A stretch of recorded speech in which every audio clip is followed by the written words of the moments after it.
রাজ চক্রবর্তীর একটা সিনেমা আসছে যার নাম হোক কলরব। সেখানে একটা ডায়লগ রয়েছে, ওই ডায়লগে বলা হচ্ছে, নমস্কার আমি ক্ষুদিরাম চাকি, না আমি ঝুলি না আমি ঝোলাই।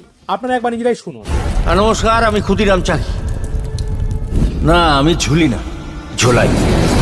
তো এই ডায়লগটাকে নিয়ে অনেকেই ক্ষুদিরাম বসুর সঙ্গে তুলনা করছে এবং অনেকে কটাক্ষ করতে শুরু করে দিয়েছে যে ক্ষুদিরাম বসুকে নিয়ে কথা বলা হয়েছে। তো শেষ পর্যন্ত এই কন্ট্রোভার্সির ব্যাপারে রাজ চক্রবর্তী নিজে একটি ভিডিওর মাধ্যমে জানান আসল ব্যাপারটা কি, তিনি কি বলেছেন আপনারা একবার দেখুন। নমস্কার, আমি রাজ চক্রবর্তী। আমার একটা ছবি রিলিজ করছে, ছবির নাম হোক কলরব, 2026-এর 23শে জানুয়ারি।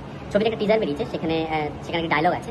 আমার প্রোটাগনিস্টের নাম হচ্ছে ক্ষুদিরাম চাকি, সে একজন পুলিশ ইন্সপেক্টর, সেটা শাশ্বত চট্টোপাধ্যায় প্লে করছেন। তার মুখে একটা ডায়লগ আছে, আমি ঝুলি না ঝোলাই। এবং কেন বলা হয়েছে, কোথায় বলা হয়েছে, সেগুলো তো পরে থাক, সিনেমা আসলে বোঝা যাবে। কিন্তু এখানে কি হচ্ছে, যেহেতু ওর নাম ক্ষুদিরাম চাকি, সেহেতু কিছু মানুষজন চেষ্টা করছে সেটার সঙ্গে ক্ষুদিরাম বোস বা প্রফুল্ল চাকিকে কানেক্ট করে দেওয়ার। আপনারা বিশ্বাস রাখুন যে ক্ষুদিরাম চাকি এই ব্যক্তি কোনোভাবেই ক্ষুদিরাম বোস বা প্রফুল্ল চাকির সঙ্গে কানেক্টেড নয়, বা ওর নামের সঙ্গে কানেক্টেড নয়।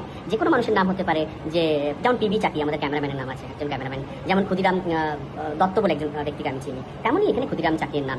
যেমন নরেন্দ্রনাথ দত্ত কখনোই নরেন্দ্র মোদী হতে পারে না, তেমনই এই ক্ষুদিরাম চাকি কখনোই ক্ষুদিরাম বোস হতে পারে না। কিছু লোকজন, বিশেষ করে বিজেপির একটা আইটি সেল, চেষ্টা করছে এটাকে ওটার সঙ্গে কানেক্ট করে দিয়ে ব্যাপারটাকে একটা প্রোপাগান্ডা লেভেলে নিয়ে যেতে। আমি আপনাদের কাছে রিকোয়েস্ট করছি যে প্লিজ এই প্রোপাগান্ডায় পা দেবেন না। বিজেপি যারা বঙ্কিমচন্দ্র চট্টোপাধ্যায়কে বঙ্কিম দা বলেন, যারা বিদ্যাসাগরের মূর্তি ভাঙেন, যারা রবীন্দ্রনাথকে অসম্মান করেন, তাদের প্রোপাগান্ডায় পা দেবেন না। বিশ্বাস করুন, আমরা বাঙালিরা আমাদের মহাপুরুষদের সম্মান করতে জানি এবং তাদেরকে কখনোই অসম্মান করবো না, জ্ঞানত এটা হতে পারে না। যদি তারপরেও কোনো কোশ্চেন থেকে থাকে, আমি নিশ্চয়ই ব্যক্তিগতভাবে, এখানে অনেক বিশিষ্ট মানুষজন রয়েছেন, আমি তাদের সঙ্গে পার্সোনালি কথা বলবেন। তারা যদি মনে করেন বলার পরেও যে আসলে গল্পটা কি, যদি বলার পরে বলেন, তখন আমি নিশ্চয়ই একটা ভেবেচিন্তে দেখবো, দরকার পড়লে ডায়লগ কেটে দেবো। কিন্তু বিশ্বাস করুন, এর সঙ্গে ক্ষুদিরাম বোস বা প্রফুল্ল চাকির কোনো যোগ সাজস নেই এবং এটা পুরোটা একটা কোইন্সিডেন্ট তৈরি করে দেওয়া হয়েছে এটা বিজেপি আইটি সেলের তরফ।